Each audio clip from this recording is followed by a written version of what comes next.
actually popping in really quick before my video starts. Let you know that the video I recorded is terrible. The furnace kicked on, which you can hear it running now. My lighting was off yet again. The audio didn't sync correctly. I'm still working on settings and experimenting with some things, so I'd say that before the video starts. All right, enjoy.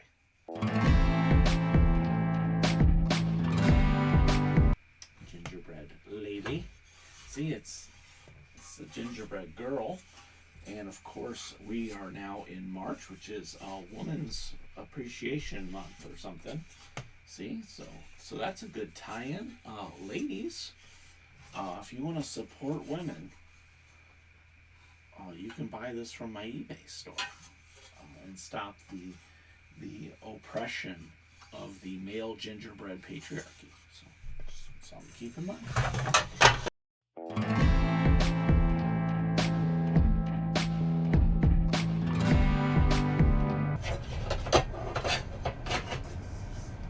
Oh, hello there.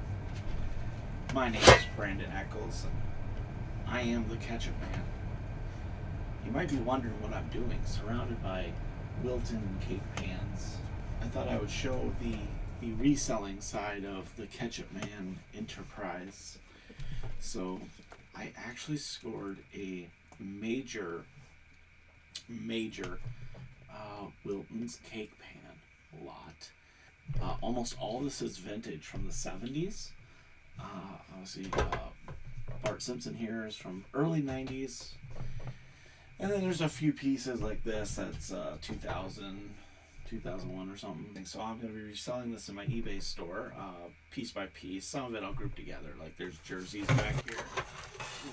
These old jerseys. Obviously it's supposed to be the Packers and Cleveland Browns or something. But yeah, and then we've got some Mickey. Sesame Street back here. That's Elmo. Might be Cookie Monster. It's really hard to tell with the.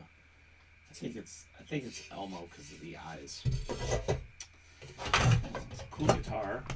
So they don't go for a huge fortune or anything like that, but I think on average I paid about $2 a piece. It's gonna be a little bit of money in my pocket. I might be looking at, roughly maybe $300-400 worth.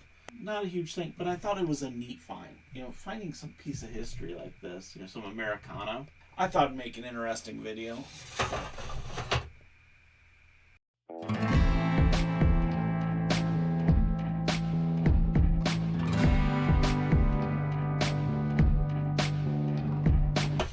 Hey, did y'all see my video I put up of me performing comedy at the Ideal Theater and Bar? And it was under Penguin's Comedy Club. They're starting to do a show there once a month, kind of testing the waters with that. In my opinion, I didn't do that great of a set. I'm not fishing for sympathy comments here at all, but I was really nervous because it was a brand new venue. And then they had the rule where you had to set a timer on your cell phone. I'm sure y'all saw that if you watched the video. And so I was actually looking at my phone a lot, and I've never done that before in a comedy set. In fact, I've never taken my phone on the stage with me. But then that caused me to kind of keep glancing over at my phone because I also had my notes on my lock screen, which is something I normally do. I have it on my lock screen just to review throughout the day before I take the stage. But now that the phone's on there, I found myself, just glancing at the lock screen a lot. I tell you what, I did my Pokemon Go joke, which you've watched the channel, you've seen. I forgot the punchline at the end. I didn't say the punchline at the end. I closed it up, but I was kind of rushed because I went over time. But the audience loved it. The audience was laughing like it built.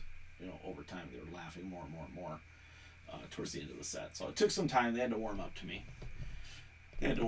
For sure. So, I started with my usual jokes that weren't funny, kind of the dad joke stuff, and trying to be awkward.